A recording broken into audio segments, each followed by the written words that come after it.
Welcome to a very interesting edition of Indianomics. I'm calling it interesting because infrastructure financing is back in the fashion.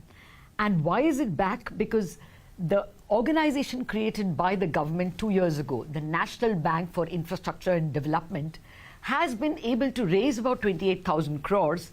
And today they've launched their infrastructure conclave, where it looks like they are finding a lot of interest from commercial banks, from insurance companies, and from the entire ecosystem, even the regulators, in finding money for infrastructure. Joining me to discuss whether financing of infrastructure is really picked up is the chairman of NaBFID, Mr. KV Kamath. Mr. Kamath, thank you very much for joining us. Well, first up, are you enthused? I mean, we went through a lean phase of infrastructure projects not doing well. Do you see a spring in the step? Yeah, two things have happened. Probably the worst was up to 2015, 2016, and today.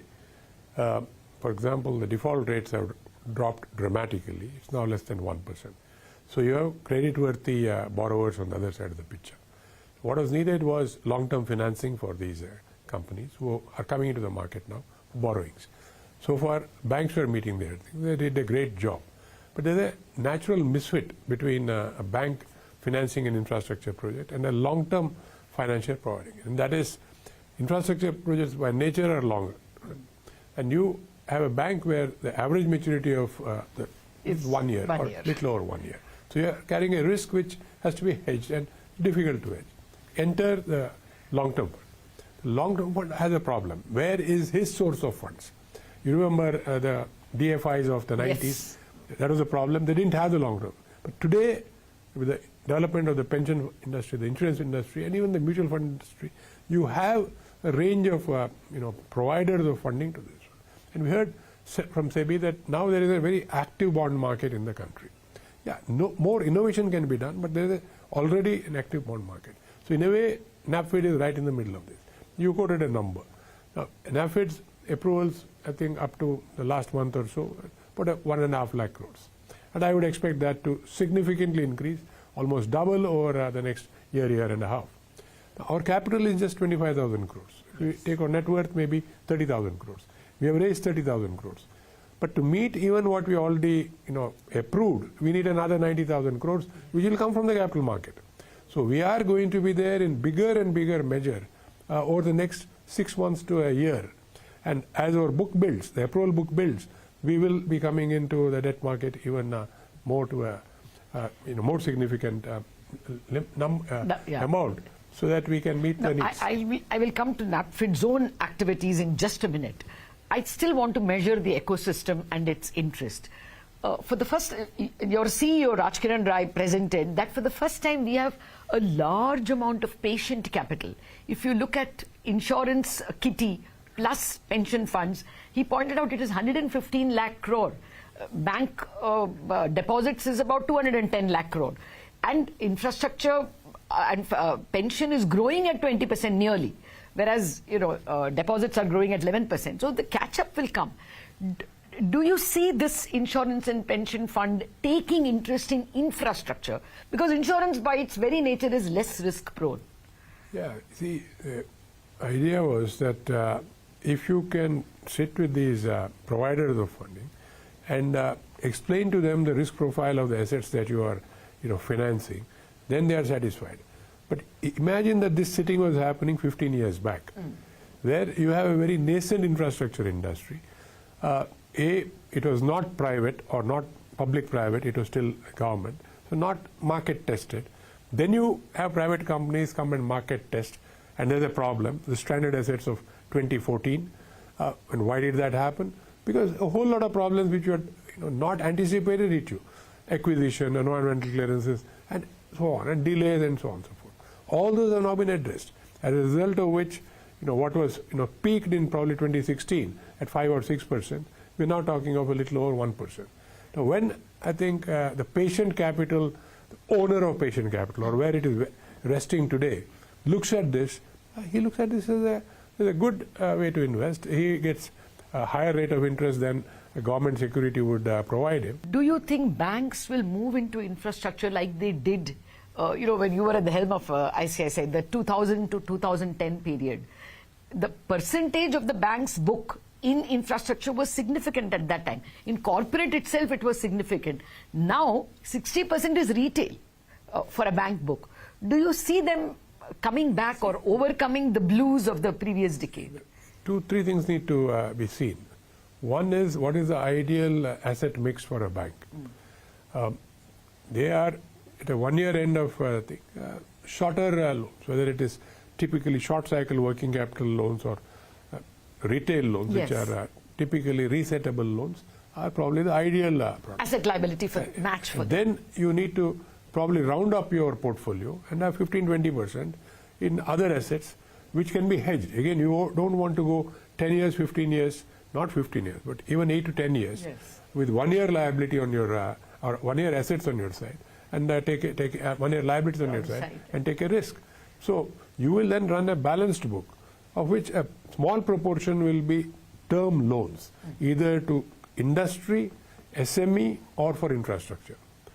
So incrementally, the funding for long-term infrastructure projects will have to come from markets, and where will the markets get it is from this patient capital that is lying from there, insurance, with intermediaries like NaBFID providing the initial approach, and then maybe the ecosystem gets built up as we go along. Okay. No, I agree with you that, we have this increased pool of insurance and pension, which should provide the long-term money. They are looking for good long-term assets. But even now, although IRDA has given insurance companies permission to go up to 15% infra exposure, they have taken only 9.5%.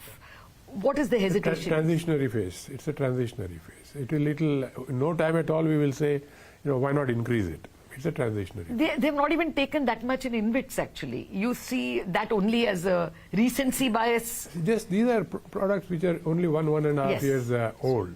And I think it took that much time for the market to adjust. And there is another reason. Bank funding was seen as cheaper till the events in Europe last year. Okay. So till then, if you look back, go back and look at the number was even lower. Because if you had bank funding available at almost a government treasury note rate, it was seen as cheaper. But now the situation is corrected.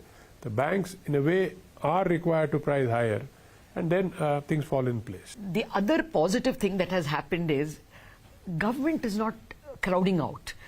Until even 2-3 years ago, government was the biggest borrower and banks were forced, we used to call it financial repression.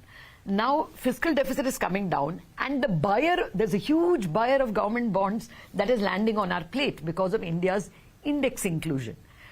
Do you think because of this, there can be more foreign appetite also for infrastructure bonds? Yeah, indeed. I think what is going to happen is, the first point that you said, the government itself will get freed up because of a simple thing like NHAI putting its assets into an InvIT. And earlier on, NHAI would have had government budgetary support to put money on this one a few years back. But now it has become a self-financing machine. So that part of, say, the 11 lakh crores that we are talking of doesn't exist anymore. Something else could, which is required for an economy going from 4 trillion to 8 trillion. So they will have something interesting to do, but not necessarily what they were doing in the past. So I would simplify it and say anything which was, which was invested through the budgetary process into where strong cash flows exist will slowly get taken out through an InvIT or other structures. And only those that are really required to be funded by government, and traditionally everywhere in the world are funded by government, will get funded through the budgetary program. Okay. So yes, the government's pressure to borrow will go down as we go along. Yeah, but these index inclusion and the foreign money that comes, 100%. You see them getting interested in non-sovereign. They will also, where it is non-sovereign, they will also assess risk. But once they assess the risk reward, they will subscribe. Let's look at it another way. These people have been accessing or holding Indian paper when the bond issuances were made in dollars abroad. Yeah, so they are used to holding paper. They are used to the risk, and they have been used to it in a cycle where risk was much higher.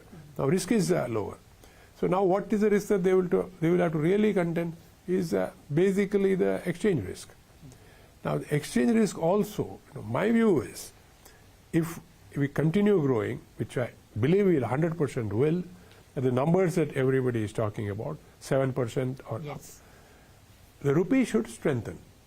Nowhere in the world a growing economy starts a journey and the currency remains where it is or weakens.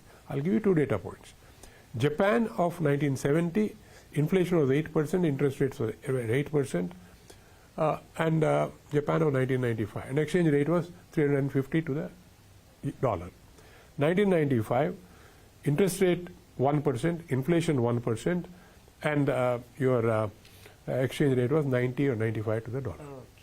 So China, similar story. 2000 as the start, 2015 as the end. The currency has strengthened from 8 to 6 or 6.5. Interest rates have come down 8%, inflation 8% to maybe 2%, and that's the story. So it's now our turn. Inflation has to come down, interest rates have to come down in tandem, and you will grow. And all three happen. And as that happens, the rupee strengthens. And that's where you get the momentum of growth. This is a headline. This is a headline. Mr. Kamath sees the rupee appreciating, simply going by the historical comparisons of China and Japan. Otherwise, we will not grow. Yes. I will say that if we are going to grow at this rate, the rupee will strengthen. It is not that it has to strengthen. It will strengthen. It will, yeah, because we are attracting absolutely more money and the macros are getting stronger. Now, I want to digress from infrastructure simply because you have tempted me around another path. Do you see an Indian rating upgrade coming because of this? See, I mean, the macros are compelling.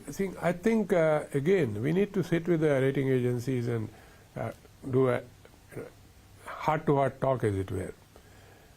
If you look at the measures or the metrics used, I think the way we talk of certain numbers probably is not the same as in the West. I'll give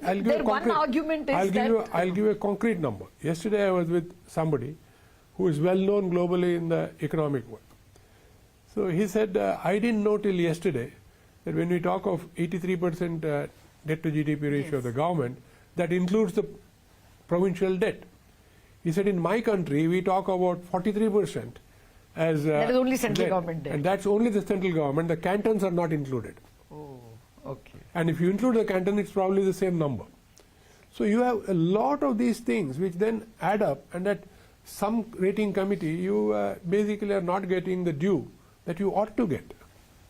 No, but considering that fiscal deficit is coming down and growth is, on a steadier footing, plus bond inclusion has already happened. Therefore, I'm asking, is it a logical step?